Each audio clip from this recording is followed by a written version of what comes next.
Hello guys, আসসালামু আলাইকুম। আমি লাউ ভাজি করতেছি। প্রথমে তেল দিয়ে দিয়েছি, তারপরে পেঁয়াজটা যখন ভাজা ভাজা হয়েছে রসুন কুচি করে দিয়েছিলাম, পেঁয়াজের সাথে তারপর আদা রসুন বাটা দিয়েছি, কাঁচামরিচ দিয়েছি, দিয়ে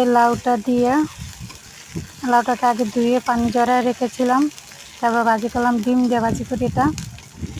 আপনারা কীভাবে কীরকম পছন্দ করেন জানি না, আমার কাছে ডিম দিয়ে ভাজি করলে সাদা সাদা ভাজি খেতে খুব মজা লাগে, গরম করে পেঁয়াজটা দিয়ে দিয়েছি। তাই এভাবে করলাম। আজকে ডাল আর হচ্ছে লাউ ভাজি, ডিম দিয়ে লাউ ভাজি আর ডাল পাকাবো আর ডিম ভাজা করবো আজকের জন্য। এটা খাবার যদি ভালো লেগে থাকে লাইক শেয়ার কমেন্ট করবেন একটু প্লিজ। সবাই ফুল ভিডিও দেখে তারপর একটু কমেন্ট করবেন। আমি পারি না সুন্দর করে ভিডিও করতে, তারপর একটু কমেন্ট করুন, লাইক দেবেন।